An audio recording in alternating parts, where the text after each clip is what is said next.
Competition और future के हिसाब से मैं तो ये कहूँगा कि होम्योपैथी तो नंबर 1 है और नंबर 1 आने वाली है। बस इसका वही है कि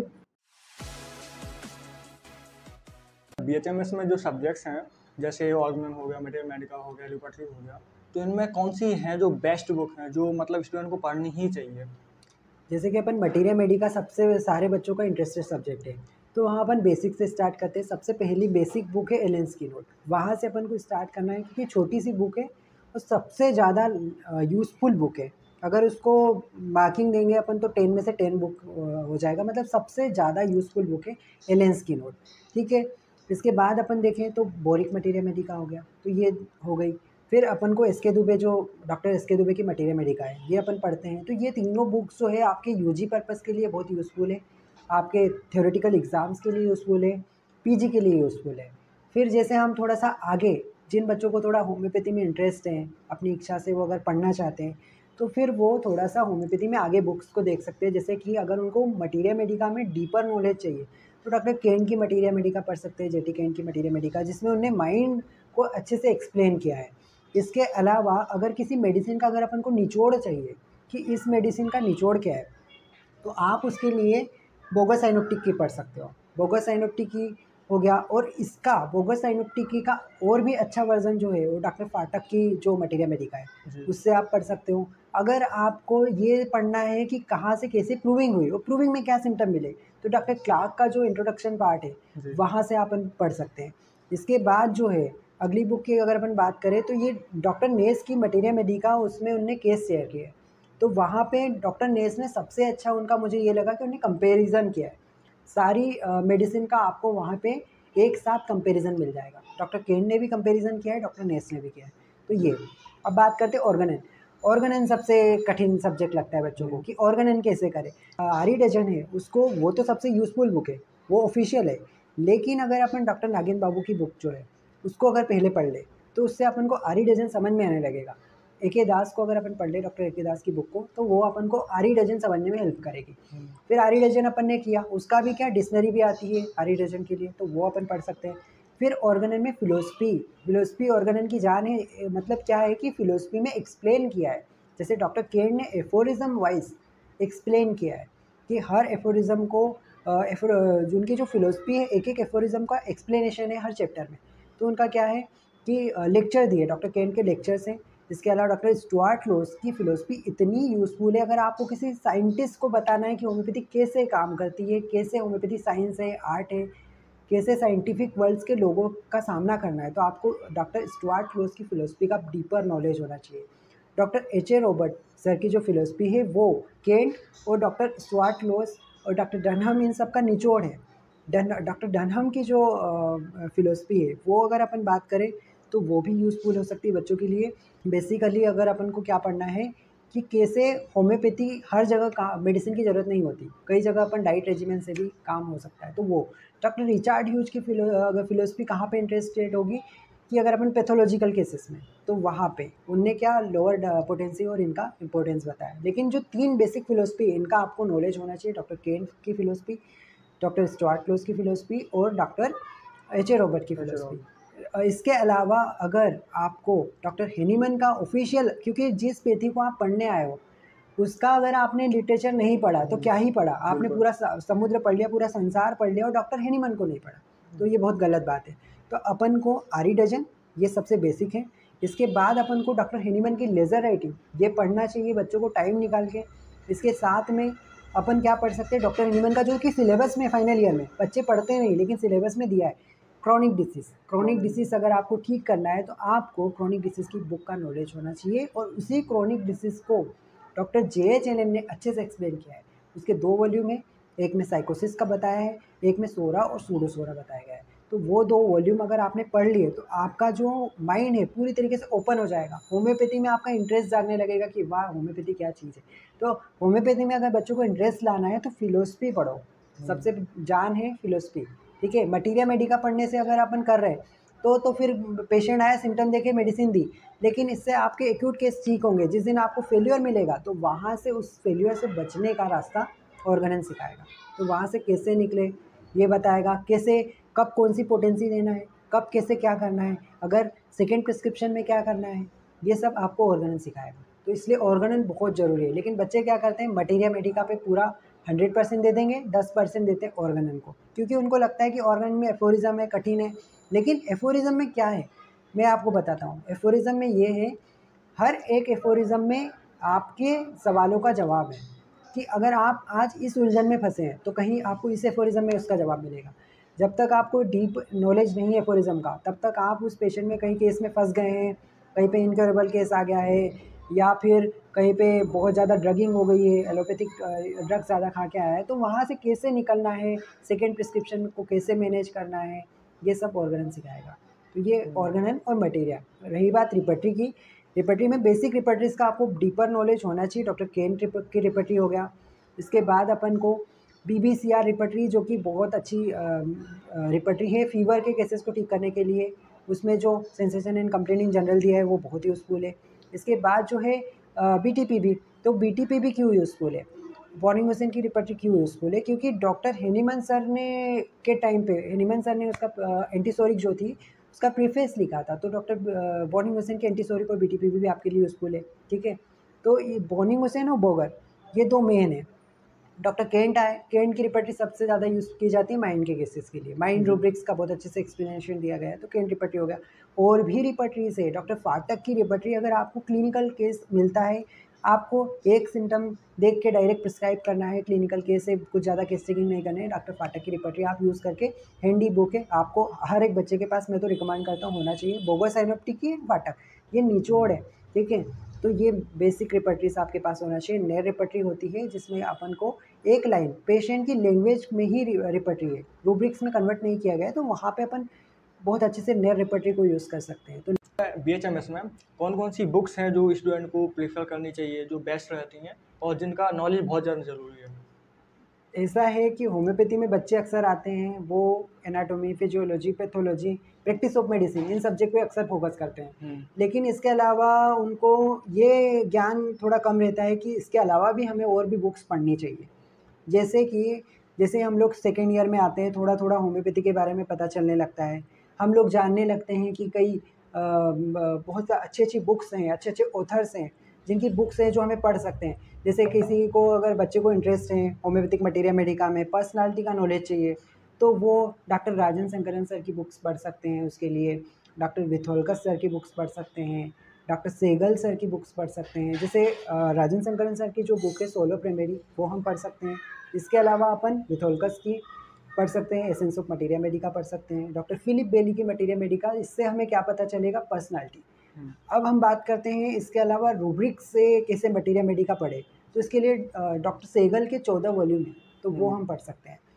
इसके साथ में जैसे मेरी जर्नी बताता हूँ, तो मैंने क्या किया, सेकेंड ईयर में मुझे थोड़ा थोड़ा प्रिडक्टिव के बारे में पता चलने लगा। प्रिडक्टिव के 9 वॉल्यूम्स होते हैं, जिसमें कि अलग अलग theory of suppression, theory of chronic acute disease, इस तरीके से बुक्स दी हुई है। और जेनेटिक मटीरिया मेडिका, इसमें बहुत अच्छे से ग्रुप को डिफाइन किया गया है। तो ये प्रिडक्टिव होम्योपैथी की बुक्स पढ़ने से आपको ये पता चलेगा कि होम्योपैथी कितना डीप है, एक समुद्र की तरह है। अपन कुएं के मेंढक बन के जो बुक्स में सीमित ना रह जाए।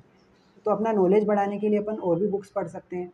इसके साथ में अपन क्या कर सकते हैं कि जैसे मैंने जैसे थर्ड ईयर में आने लगा, तब मैं थोड़ा होम्योपैथी सीखने भी लगा था। उसके बाद मैंने और भी अपनी जर्नी को आगे बढ़ाया, न्यूक्लियस पढ़ने लगा। फिर उसके बाद बहुत सारे प्लेटफॉर्म्स पे मुझे पता चलने लगा कि और अच्छी अच्छी बुक्स आने लगी है, तो उनको मैंने देखा। फिर जैसे सेमिनार से मुझे पता चला कि रूब्रिक्स के लिए हम कौन सी बुक पढ़ सकते हैं। जैसे रूब्रिक्स के लिए अपन क्या पढ़ सकते हैं, जो decoding of mind rubric, doctor Goran Gaikwad sir की बुक है, ठीक है। तो डिकोडिंग माइंड रूब्रिक पढ़ सकते हैं। इसके अलावा एक डिकोडिंग वाली और भी बुक है, वहाँ से हम रूब्रिक्स और उनके मीनिंग रिपर्टरी के पढ़ सकते हैं। तो ये अपने को बहुत ज़्यादा अपना नॉलेज बढ़ा देगा, ठीक है। बेसिक बुक्स तो अपन को पढ़ना ही है, लेकिन उन बुक्स में एक्सप्लेनेशन नहीं था कि उस रूब्रिक का मीनिंग क्या है। अपन डिक्शनरी से देख सकते हैं, लेकिन उतना ज़्यादा अपन अपनी अंडरस्टैंडिंग नहीं है कि हम उसको समझ सकें। तो अपने को एक ऑथेंटिक बुक की ज़रूरत पड़ती है, तो अपन इन बुक से सीख सकते हैं। इसके अलावा टेलीग्राम पे बहुत सारी बुक्स अवेलेबल है, वहाँ से आप पर्सनालिटी को पढ़ सकते हो, आप वहाँ पे गेस्चर्स वाली बुक्स पढ़ सकते हो। तो ये सारी बुक्स अपन डिस्कस कर सकते हैं।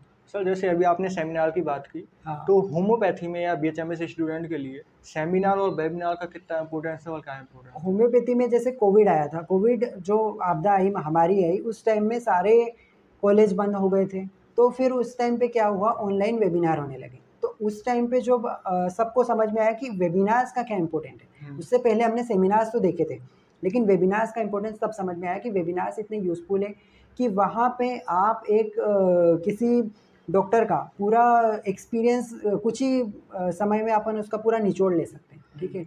तो ये यहाँ पे अपन ये कर सकते हैं कि सेमिनार्स और वेबिनार, अब जैसे सेमिनार्स में अपन जाएंगे तो वो अगर एक दिन का सेमिनार है तो उसमें जो भी टॉपिक है उसमें आपकी पीएचडी हो जाएगी, वहाँ पे आपको पूरा निचोड़ मिल जाएगा उस ऑथर का, उस डॉक्टर का, उस टीचर का पूरा निचोड़ वो आपको देने जाने वाला है। हाँ, हालांकि बच्चे ये सोचते हैं कि ये कॉस्टली है, इनको अभी नहीं करना चाहिए, बाद में करना चाहिए, लेकिन ये बीएचएमएस में ये है कि अगर आपने अभी नहीं किया, अगर आपको करना है होम्योपैथी, तो क्यों ना आज से ही स्टार्ट किया जाए। बिल्कुल।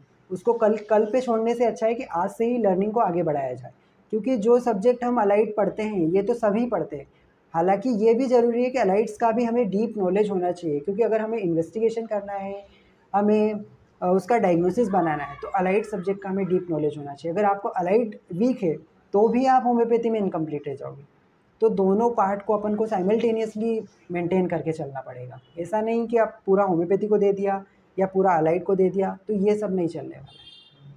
सर, और आपका मैंने देखा है टेलीग्राम पे भी चैनल है, यूट्यूब पे भी चैनल है, तो इसमें आप किस तरह का कंटेंट डालते हैं? टेलीग्राम और यूट्यूब पे, टेलीग्राम पे मैंने ये देखा कि बच्चों को अक्सर बुक्स ढूँढने में डिफ़िकल्टी हो रही थी। तो फिर मैंने ये सोचा, जब कोविड आया था तब सोचा कि क्यों ना, जैसे एस के दुबे हम लोग बेसिक पढ़ते थे, तो डॉक्टर एस के दुबे की मटीरिया मेडिका हम लोगों को मिल नहीं रही थी, तो हम लोगों ने क्या किया, उसका पीडीएफ बनाया और उसको टेलीग्राम पे उस टाइम पे अपलोड करना स्टार्ट किया। तो वहाँ से अपने को टेलीग्राम का आइडिया है कि सबको बुक्स मिल जाए, अपने फ़ोन में सारी बुक्स मिल जाए, उससे बढ़ के क्या है, इतनी कॉस्टली बुक्स होती है, बुक किताबों का इतना प्राइस होता है, तो टेलीग्राम का ये फ़ायदा है। टेलीग्राम पे अब जब कोविड के टाइम पे इतना नहीं था, लेकिन उसके बाद से एचएसएच, इसके अलावा एचएचएफ, इन प्लेटफॉर्म पे आपको डेली एक ऑनलाइन क्लास मिल जाएगी, वो भी फ्री। तो वहाँ पे आप फ्री में डेली क्लास कर सकते हो, ऑनलाइन क्लास है। वहाँ पे एक से बढ़ के एक एक्सपर्ट आपको होम्योपैथी सिखाने वाले हैं। तो वो, इसके अलावा आपको, अगर आपको अलाइड स्ट्रॉन्ग करना है, मेरो, प्रेपलेटर, इनके भी आपको बुक्स मिल जाएंगे, होम्योपैथिक बुक्स, जो रेयर से रेयर बुक भी आपको टेलीग्राम पे मिल जाएगी। इंस्टाग्राम की बात करें तो इंस्टाग्राम पे अपन लोग क्या करते हैं, ज़्यादातर बच्चे क्या करते हैं, रील्स देखते रहते हैं।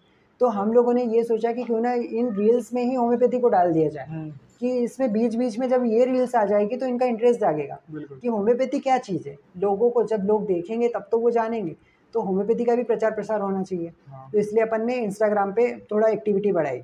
इंस्टाग्राम पे बहुत ज़्यादा यूज़फुल है, वहाँ पे एक से बढ़ के एक विद्वान होम्योपैथ, जैसे doctor LM. Khan sir, doctor Farooq master sir, इसके अलावा डॉक्टर गौरांग गायकवाड़ सर, तो इन लोगों के क्या इंस्टाग्राम पे प्लेटफॉर्म बने हुए हैं, चैनल्स बने हैं, डॉक्टर जितेश शर्मा हो गए, है ना। इसके अलावा जैसे अपन को बहुत सारे, उनने एक एक बुक्स पूरी कंप्लीट कर ली है उस इंस्टाग्राम चैनल पे ही। तो अपना मिशन टू क्योर तो है ही, इसके अलावा और भी चैनल्स हैं। तो बहुत सारे, जैसे होम्योपैथी हील्स पे एक से बढ़ के एक एक्सपर्ट हर संडे को आते हैं और आपको वहाँ पे पूरा डीप नॉलेज देके जाते हैं होम्योपैथी के बारे में, पीजी के बारे में, अलाइड के बारे में। तो इससे बढ़ के क्या है, अगर आपको 1 घंटे में इतना डीपर नॉलेज मिल रहा है तो इंस्टाग्राम हो गया। यूट्यूब की बात करें तो यूट्यूब पे अक्सर हम देखते हैं कि यूट्यूब पे बच्चे अलाइड सब्जेक्ट पढ़ने जाते हैं, लेकिन आजकल इसमें होम्योपैथी कंटेंट भी बहुत ज़्यादा बढ़ने लगा है।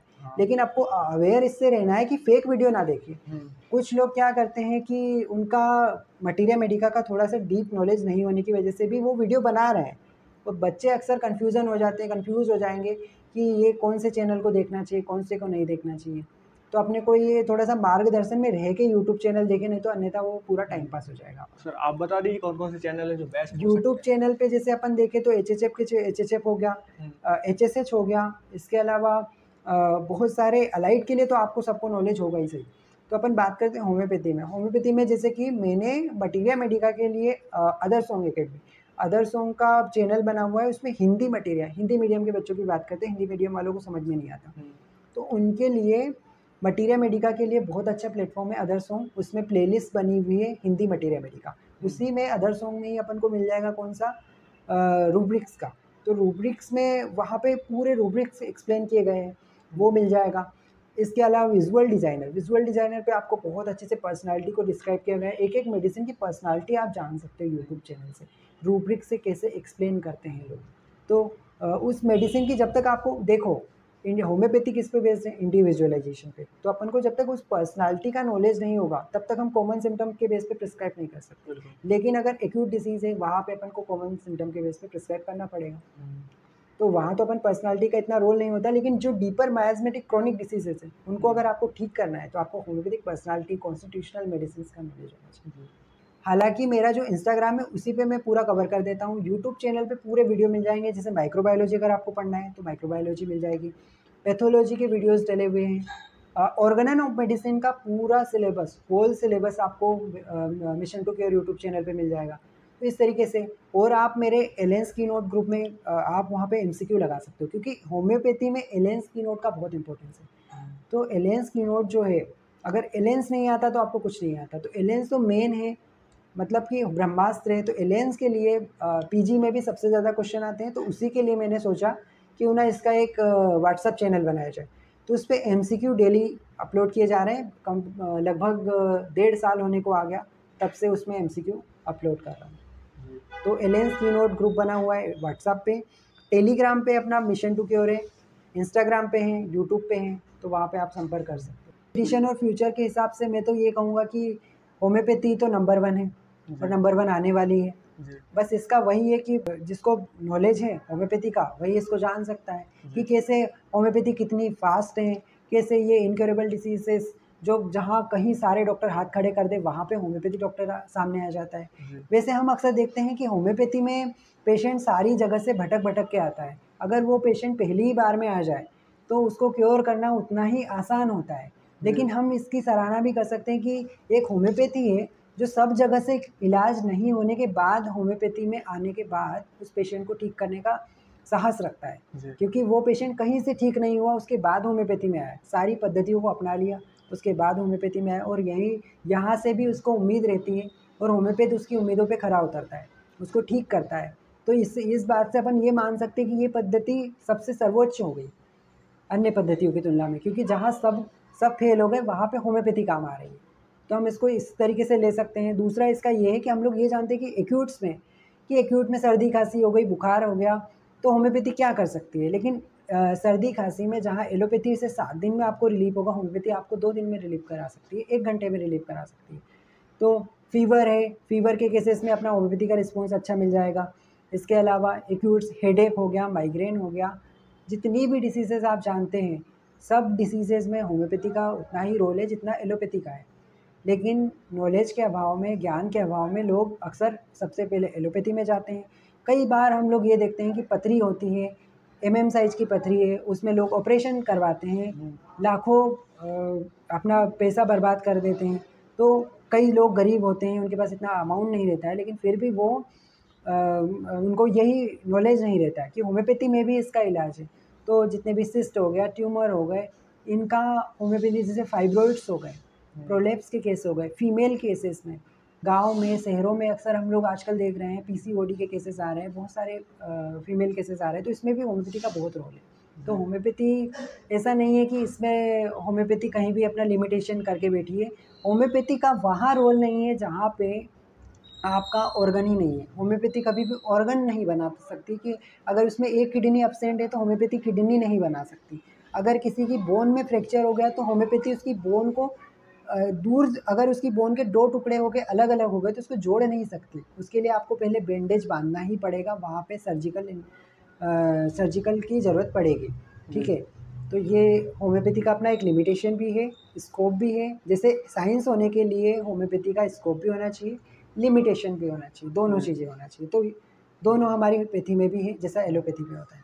नहीं, ये चीज़ तो मैंने भी ऑब्जर्व की है कि होम्योपैथी में जो मतलब इनिशियल स्टेज की स्टोन्स आते हैं, फीमेल केसेस आते हैं, मतलब जिनको सर्जिकल, अगर एलो में जाएंगे वो लोग तो पेशेंट को बोल दिया जाता है, डॉक्टर बोल देते हैं कि भाई सर्जरी करनी पड़ेगी, गॉल स्टोन है सर्जरी करनी पड़ेगी, किडनी स्टोन है सर्जरी करनी पड़ेगी। फीमेल केसेस तब भी किडनी स्टोन, मतलब कुछ भी ऐसा है। फीमेल केसेस में भी यही रहता है कि न्यूकोरिया हो गया, फीमेल केसेस में फाइब्रॉइड्स हो गए, सिस्ट हो गया, इन सारे केसेस एलो सीधा सर्जरी की सजेस्ट करते हैं, लेकिन होमो में ऐसा है कि ओनली मेडिसिन के जरिए, सर्जरी का कोई रोल ही नहीं है। कोर्स भी इसका अच्छा है कि मतलब इतने कम अमाउंट में आपका जड़ से इलाज हो जाएगा कई सालों साल। स्किन डिसीज़ में तो होम्योपैथी रामबाण है। होम्योपैथी का नाम ही है कि स्किन डिसीज़ मतलब होम्योपैथी। तो जी। स्किन डिसीज़ में तो अपन कह ही नहीं सकते कि होम्योपैथी का कोई भी लिमिटेशन है। स्किन डिसीज़ में तो सर्वोच्च है। लेकिन इसके अलावा और भी डिसीज़ेज़ है जिसमें अपन हार्मोन इम्बैलेंस आजकल बहुत कॉमनली देखने को मिल रहा है, उसमें अपना बहुत अच्छा स्कोप है। तो और कहीं न कहीं ये मतलब बच्चों के केसेस में, ओल्ड एजेस के केसेस में, तो सब जगह अपना बहुत स्कोप है। बच्चों के केसेस में तो होम्योपैथी बहुत फास्ट काम करती है। जी, बस ये है कि शर्त ये है कि आप अच्छे होम्योपैथिक चिकित्सक के पास हैं, बिल्कुल जिसको नॉलेजेबल। होम्योपैथी का नॉलेज हो। बिल्कुल। जिसको नॉलेज है होम्योपैथी का, वही इसको जान सकता है कि जी। कैसे होम्योपैथी कितनी फास्ट है, कैसे ये इनक्योरेबल डिसीज़ेज़ जो जहाँ कहीं सारे डॉक्टर हाथ खड़े कर दें, वहाँ पे होम्योपैथी डॉक्टर सामने आए।